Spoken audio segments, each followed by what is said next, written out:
Okay, it's my guilty pleasure, I admit it. And we won't be talking about this again for another year if I'm still working here and I don't get fired. And believe me, that happens a lot to me.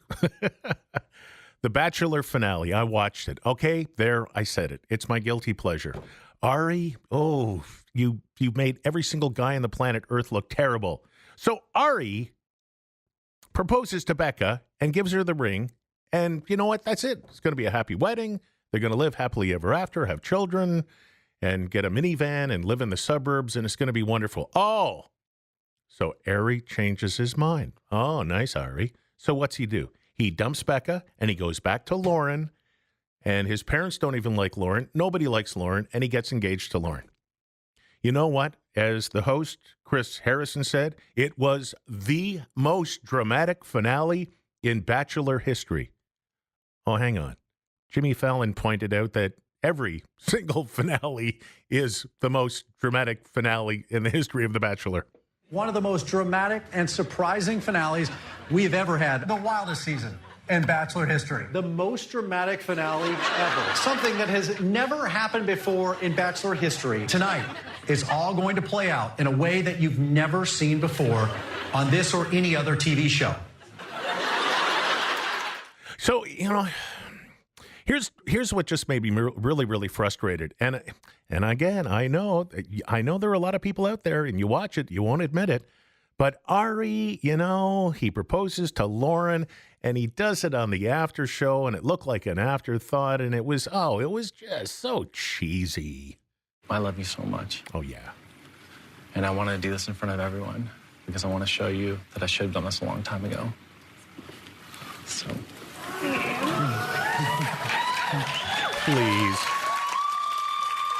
Lauren.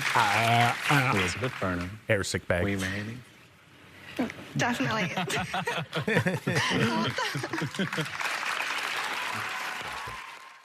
Okay, so where do you fit on this list? Amazon CEO Jeff Bezos tops Forbes annual billionaire list. It was released yesterday. He is worth $112 billion. $112 billion. He started that business in a garage in Seattle. He is the first human being to top the $100 billion list. That's incredible. Number 2, Bill Gates, only $90 billion. Warren Buffett, a mere $84 billion. Now, worldwide, there are 2,208 billionaires. Their collective worth is $9.1 trillion. I don't even know how many zeros that is. So last year, Jeff Bezos, the CEO of Amazon, last year he made $39 billion. Broken down, Jeff Bezos last year made $106,849,315.49 every single day. If you watch CNN, the big news channels, they always say breaking news, breaking news, breaking news, and they have production and sound effects. Well, we thought we would give it a shot here. So here we go on Valaitis on the News. Check this out. Now, from the worldwide resources of Action 98.3 News, this is breaking news, breaking news, breaking news, breaking. Not bad, huh? We've been following the story of the suspected drug dealer, Lamar Chambers, in Brixton, London. He was arrested back on January 17th. Please keep in mind, today is March 7th. He had swallowed a condom full of drugs, and police have been holding him since January 17th. Okay, I'm just going to be honest about this. He has not taken a poo in 47 days. He, this morning, was taken to a hospital. So he's either sick or they're making progress. We've talked a lot about the Oscars here. Breaking news! We've talked a lot about the Oscars here. The ratings are out for the Oscars from Sunday night, the lowest ratings in the history of television. Now, this is just plain disturbing, and it's way too close to home. Central Saanich police say they have arrested a student at Stelly Secondary School. He posted a video to Instagram with the caption, "Practicing for school," showing him firing off a gun. He was arrested on Monday. And then released on the condition that he come back to court? What? What is wrong with Ottawa? This is about our killer whales off the coast of BC. Number of conservation groups say the federal government's failure to issue an emergency order reducing threats to endangered whales could mean extinction for the species.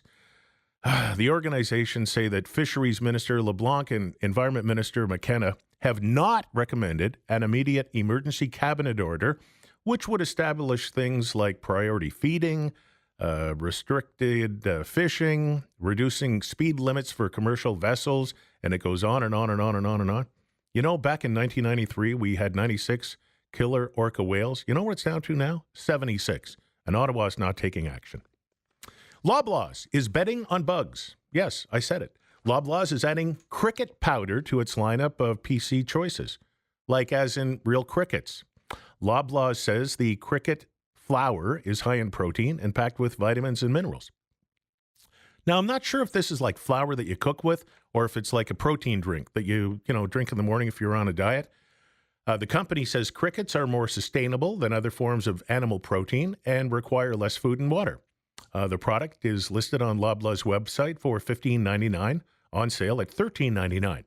Now, if you go to places like Thailand, they sell crickets, roasted on the side of the road, put them in a paper bag. They taste like caramel popcorn.